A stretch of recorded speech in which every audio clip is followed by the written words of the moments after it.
आज है 30 मई 2026। मैं हूं आदिल खान आज़ाद और आज़ाद बोल इंडिया के इस वीडियो में आप देखेंगे ईरान पर आधी रात को फिर हुआ हमला, केश्म जजीरे पर गूंजी एयर डिफेंस की आवाज़ें।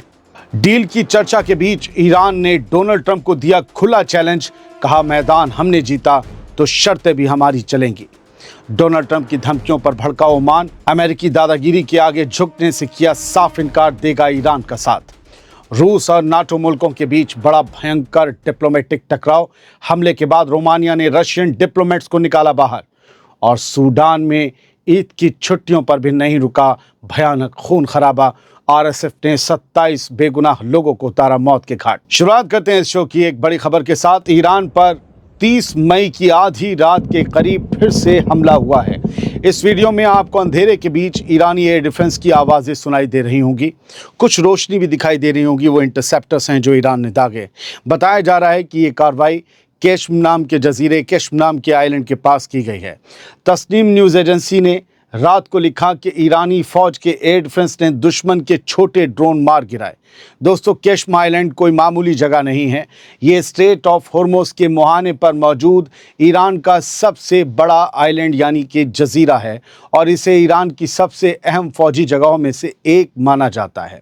यानी जो ताकत केश्म पर पकड़ बनाए रखेगी वो हॉर्मुज़ के इस बेहद अहम समंदरी रास्ते पर भी असर डाल सकती है।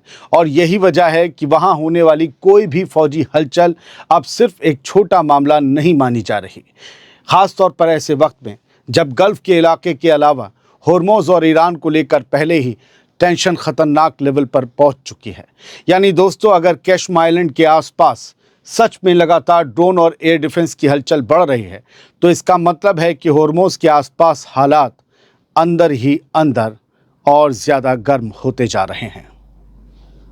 बढ़ते आगे, ईरान ने डोनाल्ड ट्रंप को एक बार फिर से सीधा और सख्त पैगाम भेज दिया है और इस बार ये बयान आया है ईरान की पार्लियामेंट की नेशनल सिक्योरिटी और फॉरेन पॉलिसी कमेटी के चीफ इब्राहिम अजीज़ी की तरफ से। 29 मई की देर रात उन्होंने पैगाम दिया है।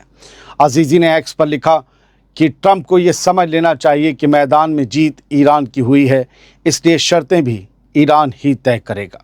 उन्होंने साफ कहा कि पैसे के बदले पैसे, भरोसे के बदले भरोसा और बिना कुछ दिए कुछ नहीं। यानी दोस्तों, ईरान साफ दिखा रहा है कि वो किसी भी डील में बराबरी से कम पर बात करने के लिए तैयार नहीं है। अजीज़ी ने आगे कहा कि ये बातें सिर्फ उन्हीं मुद्दों पर लागू होंगी जो सच में बातचीत का हिस्सा हैं, ट्रंप की ख्वाहिशों पर नहीं। तो ट्रंप अपनी ख्वाहिशें ना रखें। और यही लाइन इस पूरे बयान को और ज़्यादा ख़तरनाक बना देती है, क्योंकि इसका सीधा मतलब ये निकाला जा रहा है कि ईरान अब अमेरिका की हर मांग मानने के मूड में बिल्कुल नहीं है, ख़ास तौर पर ऐसे वक्त में जब डोनाल्ड ट्रंप खुद ईरान पर फाइनल फैसला लेने की बातें कर रहे हैं और दूसरी तरफ गल्फ़, हॉर्मुज़ और मिडिल ईस्ट में तनाव लगातार बढ़ता जा रहा है। यानी एक तरफ बातचीत की खबरें आ रही हैं, लेकिन दूसरी तरफ दोनों मुल्कों की ज़ुबान अब भी टकराव और ताकत दिखाने वाली बनी हुई है। ऐसे में अब सबसे बड़ा सवाल यही है कि क्या अमेरिका और ईरान वाकई किसी समझौते के करीब हैं, या फिर ये सख्त बयानात आने वाले दिनों में किसी नए टकराव का इशारा दे रहे हैं। बढ़ते आगे, एक अहम खबर सुनिए। डोनाल्ड ट्रंप की धमकियों के बाद अब ओमान के अंदर भी गुस्सा बढ़ता दिखाई दे रहा है। ओमानी एलिट्स और ओमान में असर रखने वाले लोगों ने ट्रंप के बयानों को दादागिरी और लापरवाही करार दिया है। ईरान की इसना न्यूज़ एजेंसी के मुताबिक उनका कहना है कि ओमान को धमकियों की ज़ुबान से नहीं चलाया जा सकता और ना ही सल्तनत ऑफ ओमान किसी दबाव या ज़बरदस्ती के आगे झुकेगी। यानी ईरान के साथ साथ ओमान भी अमेरिका को आईना दिखा रहा है। दोस्तों, ये रिएक्शन ऐसे वक्त सामने आया है जब ट्रंप लगातार स्ट्रेट ऑफ हॉर्मुज़ को लेकर ईरान और ओमान दोनों पर प्रेशर डाल रहे हैं। ट्रंप पहले ही ये धमकी दे चुके हैं कि अगर ओमान ने ईरान के साथ मिलकर हॉर्मुज़ में जहाज़ों से फीस लेने का कोई सिस्टम बनाया तो अमेरिका ओमान के खिलाफ न सिर्फ सख्त कदम उठाएगा बल्कि ओमान पर बमबारी कर देगा। ट्रंप ने 2 दिन पहले कहा था, लेकिन अब ओमान के अंदर से ही खुलकर जवाब आने लगे हैं, ट्रंप की धज्जियां उड़ाने लगे हैं। ओमानी सर्कस का कहना है कि उनका मुल्क अपने फैसले खुद लेने का हक रखता है और किसी बाहरी दबाव में आकर वो अपनी पॉलिसी नहीं बदलेगा। यानी कोई अरब मुल्क अमेरिका को दम दिखा रहा है। ख़ास बात यह है, ओमान जैसा मुल्क ईरान का भी सच्चा दोस्त है और अमेरिका का भी अलाई है। कमाल का जवाब दिया है। आगे बढ़ते हैं। रशिया और नाटो के बीच टेंशन अब और ज़्यादा खतरनाक होती दिखाई दे रही है और इस बार मामला रोमानिया तक पहुंच गया है। रोमानिया की सरकार ने रशिया के कॉन्स्टेंटा शहर में मौजूद अपने काउंसलेट को बंद करने और वहां मौजूद रशियन डिप्लोमेट्स को बाहर निकालने का फैसला किया है। इसके जवाब में रशिया के फॉरेन मिनिस्ट्री ने कहा है कि रूस जल्द ही इसका मुनासिब जवाब देगा। यानी दोस्तों, दोनों तरफ अब डिप्लोमेटिक टकराव और ज़्यादा बढ़ता दिखाई दे रहा है।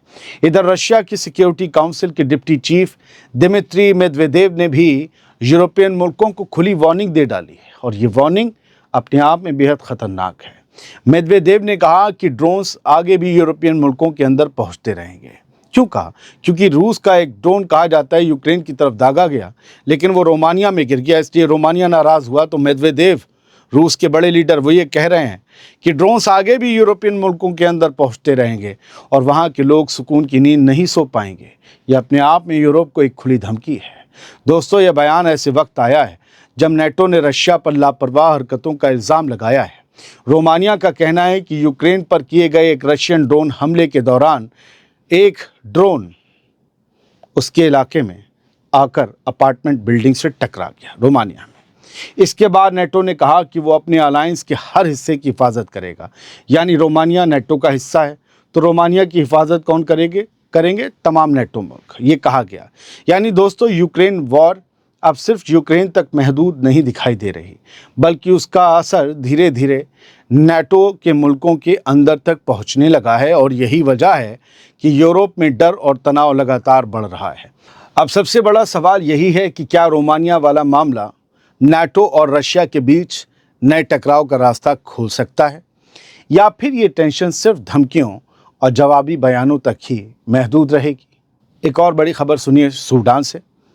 ईद 3-4 दिन तक मनाई जाती है, तो सूडान में ईद के दूसरे तीसरे दिन भी खून खराबा नहीं रुका और नॉर्थ कोर्डोफान से बेहद दर्दनाक खबर सामने आई है।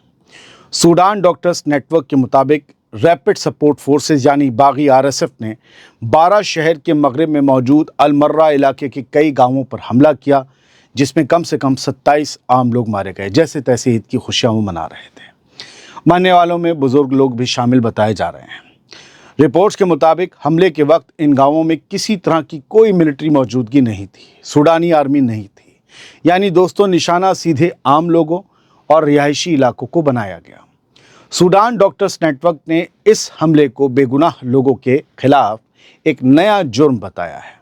नेटवर्क का कहना है कि गांवों और रिहायशी इलाकों पर लगातार हमले सूडान के इंसानी हालात को और ज़्यादा ख़तरनाक बना रहे हैं। दोस्तों, सूडान पहले ही लंबे वक्त से जंग, भूख, बीमारी और बर्बादी से जूझ रहा है और अब ईद जैसे मौके पर भी वहाँ लोगों को सुकून नहीं मिल पा रहा। यही वजह है कि सूडान में हालात तेज़ी से और ज़्यादा ख़राब होते जा रहे हैं। फिलहाल इस छोटे से वीडियो में इतना ही। उम्मीद ये करते हैं कि कम वक्त में आपको ज़्यादा से ज़्यादा खबरें देती होंगी। आज़ाद बोल इंडिया ABI ऑफिशियल पेज है आज़ाद बोल इंडिया चैनल का, उसे जाकर फॉलो करें और आज़ाद बोल इंडिया YouTube चैनल को अब तक अगर आपने ना किया हो सब्सक्राइब तो प्लीज़ कर लें, यह आप ही का चैनल है। बहुत बहुत शुक्रिया। खुश रहिए, सलामत रहिए।